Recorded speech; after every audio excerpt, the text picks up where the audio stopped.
Hello, Internet. It is time for another Wednesday serial, and this time I have been asked by none other than the Ghost Critic to talk to you about Star Wars.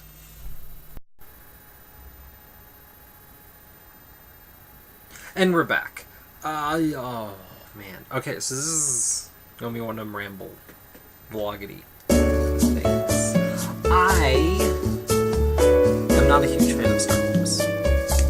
I want to talk about why. Well, not exactly. First, I should clarify that. I don't hate Star Wars. I don't hugely dislike it, though I kind of had a thing in middle school again. I, as a kid, read some Star Wars books, without the pictures books. And I even tried, this is sad, playing a solo role-playing adventure via Star Wars of Scholastic. More of that was intrigued by my friends being like, this role-playing thing is great, and I wanted to try to do it by myself before doing it in a group setting, because you want to know what you're doing before you jump in. Oh my god. That didn't take off. Didn't work for me, but I don't like role-playing. I can sum that up really quick. I don't like role-playing games tabletop stuff because the DM has to essentially write a story with open-endedness to get to an end. However, whenever you write one of those stories, you have to write in a really general sort of way, and when you understand how stories work and how you construct an intriguing ending and where twists would and should be, assuming they're following anywhere near that structure, it's very predictable because they have to keep it open. They can't entrench themselves too much in detail or good storytelling because they have to keep it open for what inevitably will happen, and you can essentially hack the game by knowing how stories work. So it's incredibly boring for me. Because I win. So Star Wars, I watched the movies as a kid, whatever, and they're alright movies. They are very generic. I want to say space opera more than I want to say sci-fi. They're generic now, though, because so much is based off of those movies.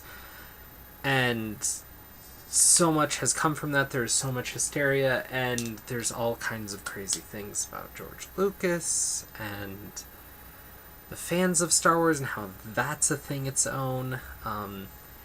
It's crazy, and I don't think there ever was a nerd culture thing before, honestly, even since like that. Like, can you think of 3 movies that have enraptured people in the way those have? I can't think of anything that comes really close. So, it's Star Wars.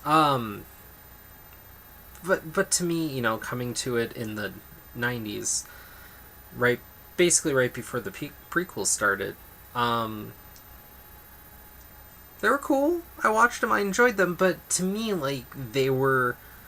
they should have been like any other number of movies, and you watch them, you enjoy them, maybe remember when it comes up, but by and large, whatever, man, it's a movie you saw, it doesn't have to be a huge deal. Like, I don't know, Attack of the Killer Tomatoes, is a weird sci-fi movie, cool, and yeah, better than that, obviously, but it just didn't seem like such a huge deal, and whereas I understand that there's a lot of technical achievement that happened with those movies, there's some honest to God reason why people do remember them and come back to them in a lot of ways. I just always felt that they were overblown. The Shakespeare of cinema, if you will. But I would be remiss to say a huge reason why I have some negative feelings towards Star Wars is because I'm a huge Star Trek fan. And there's definitely a dichotomy. When I was in middle school, that was a thing. More or less, most people obviously didn't care, but with the more, nerd type, most of them picked a side. And I was staunchly in Star Trek side. Now, I didn't really have a choice on this.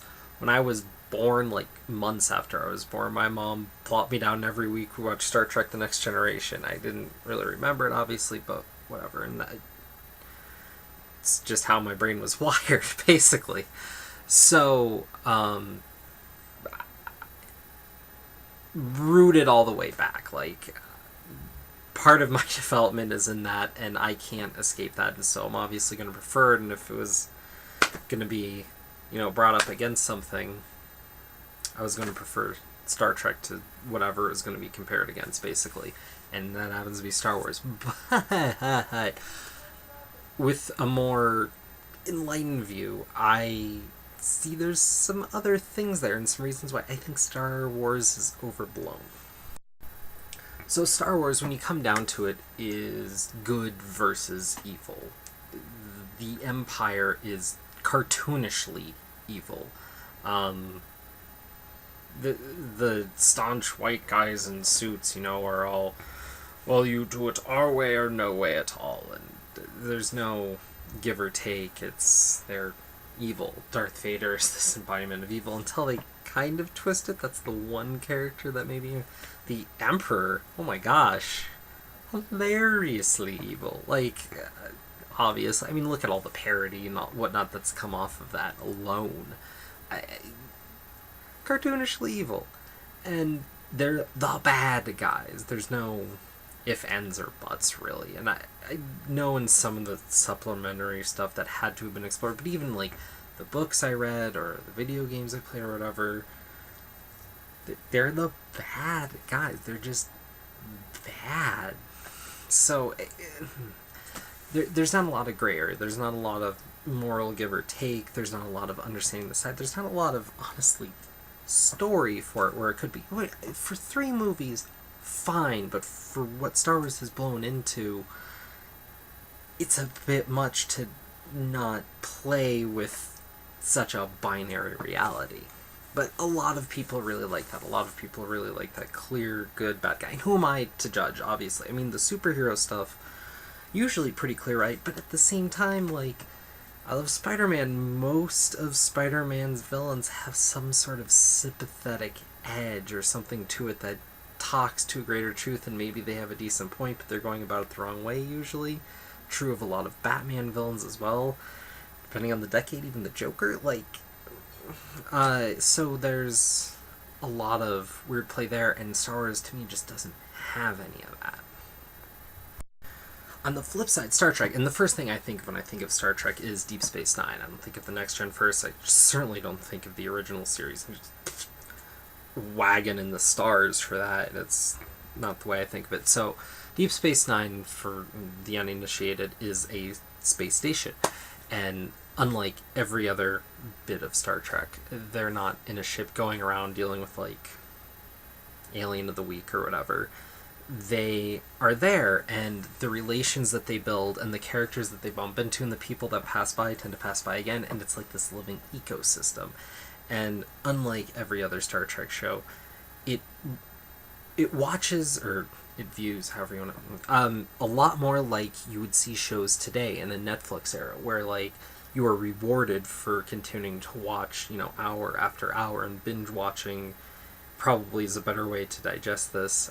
It's written very tightly, and a lot of the episodes, come together, and if you were to just pull an episode out from, like, season 3 at some point, it probably wouldn't make a whole lot of sense. It never gets so deep that, if you're not paying attention 100% all the time, you'd be completely lost. I mean, as long as you know some of the general Star Trek lingo, you should be relatively okay, but it's really a show that was meant to be watched from beginning to end, and not something that's supposed to be episodic and kind of pop in wherever, which is most every other Star Trek, honestly.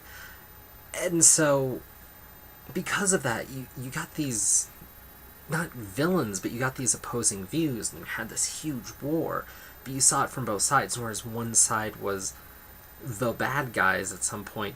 The way that they went about doing the stuff played on a lot of interesting things that we see about, honestly, America's kind of enemies, the way that they use drug addiction to kind of build an army, or the way that they ascribe people to their side and have them believe in them loyally, using religion as a construct in a way that isn't realistic to our world, but in a way that makes sense, and using that religion in a way, but doing it in a way that's more interesting to the story, but the allegory's there and you see it, and whereas they may be bad, there's also a lot of sympathy because you're dealing with a dying race.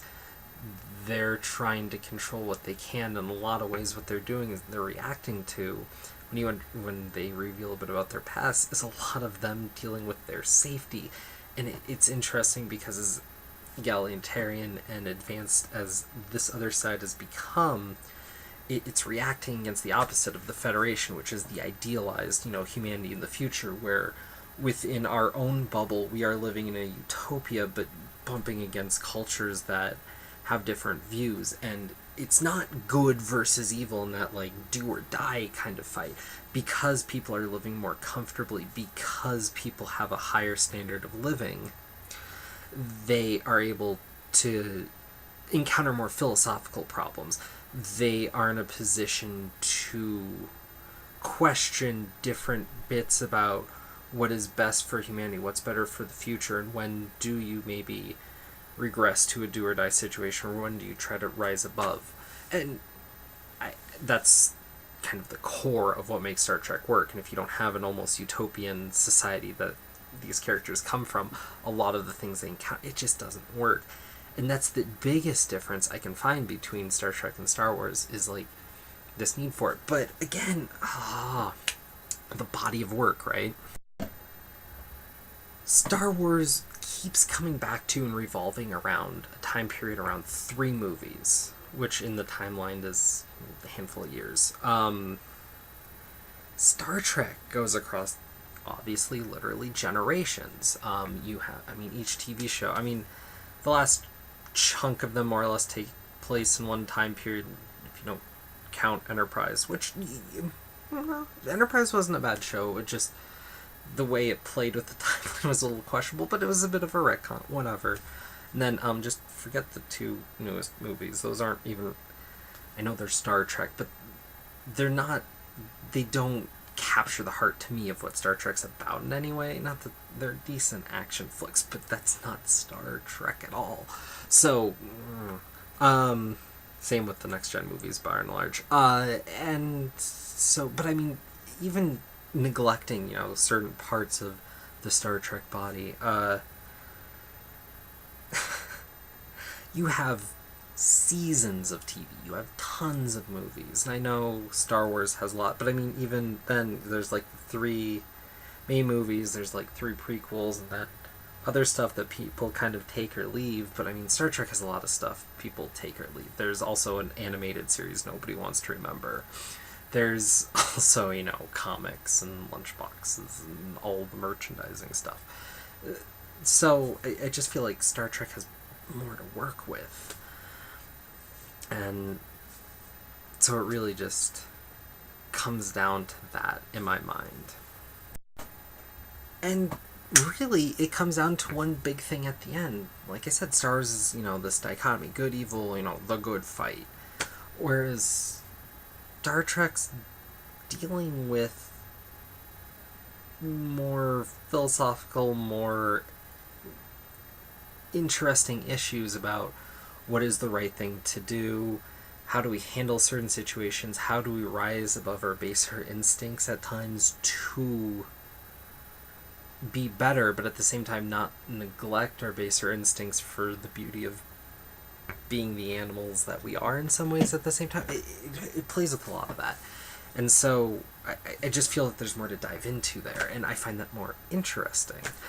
And that reflects in kind of the comics I like, whereas a lot of people would disagree with my taste. And I think that kind of core idea is what sets my taste apart from a lot of other people's tastes. Is they want, like this good fight and this, like just, crafted story, but whatever. Whereas I obviously want the craft on some level, but I want to explore something. I want some idea. I want something there, and I'm willing to put up with the technobabble and the whatever criticisms you would throw against Star Trek as a whole, because the heart's in the right place. And, in a way, it kind of pushed our minds forward. There's a lot of examples of Star Trek tech coming out and influencing technology we have in our lives today. Star Wars, on the other hand, influenced a lot of stuff, but it was a lot more technical stuff you see on the screen for movies. It doesn't go outside of itself as much, is, I guess, generally the point I'm trying to make, which, fine, it's still, leagues above most things. Great. We're dealing with two of the biggest splits of what people consider sci-fi, and I'm obviously more in one camp. That's more or less the gist. So, there you go. I hope that just that idea of the split between the two kind of came to me more recently. I wanted to talk about that. I thought some people might find that interesting. Maybe it's too obvious to most people. I don't know.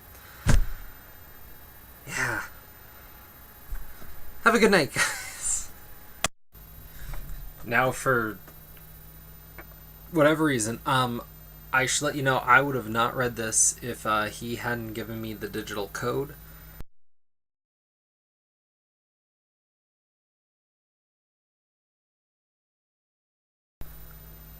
Because I don't care much about Star Wars, and I'm going to get to that later, which is why this is going to be a longer video. So if you just want to hear about the Star Wars thing, just stick around for a few, and then, I'll trail off. You'll see. It'll be great. But this comic, the first thing I want to say is anyone making any grand proclamations about how great it is, or how bad it is wrong. There's one issue out, one issue of a whole Marvel line where you're getting a Princess Leia comic eventually, a Vader comic, who knows who else gets a comic, or whatever other deviations they're going to do, depending on how this all sells and whatnot, though I'm kind of shocked they don't have, like, a bounty hunter's book at leading the charge. So, yeah, Star Wars. So, first off, this book is assuming generally the main 3 movies, I assume, at least the first 2, because this takes place between the first movie and the second movie. You know what I mean? The ones with Luke. And, yeah, so just kind of start there, and some of our characters just pop out. There's no explanation, there's no rhyme, no reason. If you hadn't seen the movies, you'd be SOL, but I guess, it's Star Wars, it's fair to assume, right? So, yeah, it doesn't do a lot to introduce the characters. Luke and Layla barely have paragraphs worth of lines to rub between them in this comic. It's all very set forward on this general task of, you kind of figure this out as you go along, them freeing some rebels for the rebellion, which makes a sense.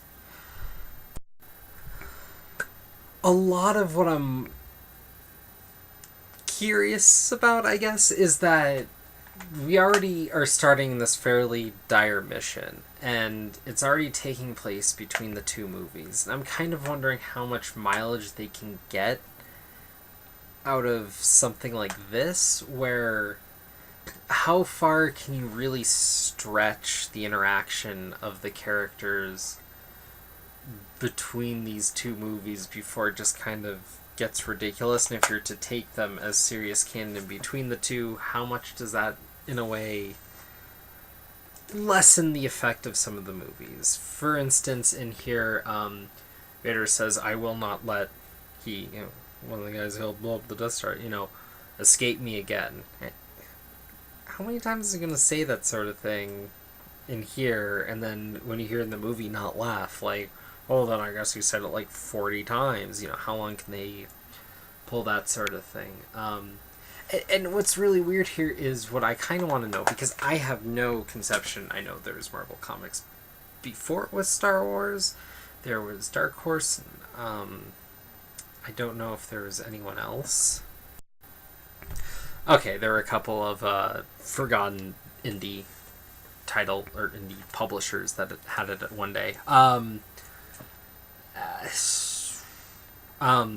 So I'm kind of wondering how much of that could technically be wrapped in. I can't imagine they're going to account for all the stuff published under Dark Horse, but I'm wondering if they're even accounting and including essentially what was published under Marvel back in the day. It looks like they might be because they're printing collections of that stuff.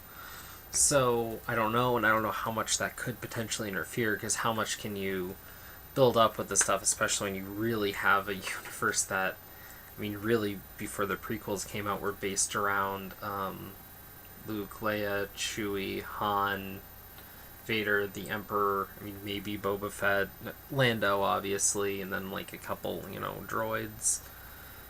Like, 10 characters. I mean, that's accounting for people on essentially both sides, because the Empire is mostly a bunch of faceless goons, which there's a reason for, I understand, but it, I don't know. So, I guess, I mean, it's cool that people that are excited about this have a comic, I guess. What I kind of wonder, though, because I heard some stuff about where the Dark Horse comics had gone, some of the stuff they had done, a whole bunch of crazy things that got me mildly interested, not ever enough to actually, read it.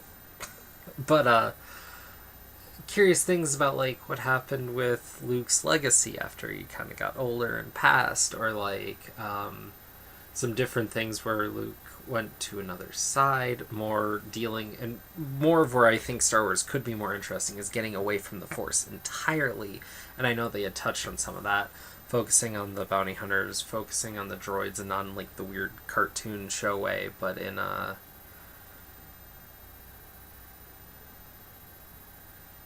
more sophisticated way, I guess. I mean, more where you'd expect comics to generally be than, like, a old Saturday morning show geared really for young children. Because that opens the doors a lot, frankly. And I think there's some cool stuff there, but what gets me really weird about Star Wars comics is that a lot of what makes up Star Wars and the fascination and the mystique is that in its day it was a technical feat. The things you're seeing on the screen, all that, like, I can't imagine what it was like at the time, because that would be so amazing, seeing special effects like that never quite done on that level, not in a space opera, more or less being unfamiliar to the general public. I mean, maybe they touched with Buck Rogers, but I mean, not like that. Not like that. And so that was a big deal for it at the time. And obviously there's tons of people that know more about this than me. It's probably all of you. So don't kill me here. I think so much of that mystique is the cinema, the screen. Star Wars is known for being a great movie. When you move Star Wars to comics, it's not so interesting. And a lot of what Star Wars inspires in comics and whatnot help make for a lot of really cool comics, but the inspiration was there, but we got our own thing, and then it was handled for the page, and that's fine. There's all kinds of, sci-fi, and to say that there's not a lot of sci-fi that was inspired by Star Wars in some way would be folly. And it's out there, and it's been out there for years, and we're, like, generations ahead of that, but Star Wars prevails. And who am I to argue legacy? I mean, I'm reading Spider-Man, X-Men, Batman, these things came up around the same time or precede Star Wars, and they're still going, so meh. But it's something about Star Wars kind of hit me because so much of it is rooted in 3 movies and hasn't really grown past that, and it keeps circling around that. And I just wonder how far can you go with that without spanning out. And that was the cool thing, is Dark Horse had achieved that, and now we're back here with the franchise again. And it feels like if you're a true and current Star Wars fan, in some ways this might feel like a regression, and I'd be curious to hear that opinion. but the only person I know who kept up with Dark Horse even at all doesn't do videos anymore or talks to anyone, so I don't know. So if someone actually knows someone who has the spin your symbols across it, please let me know. I'd be very curious to hear that. And now is where we break the video. Actually, I'm going to record a separate video so that people who just want the Star Wars review have that. And I'm going to hit on a topic I've wanted to talk about for a long time and haven't really necessarily had a good venue for it, and today is that day. So I am going to record a very long video. I mean, a very interesting video that you all want to watch, and the time will just fly by. Yes. Working on my marketing a little bit.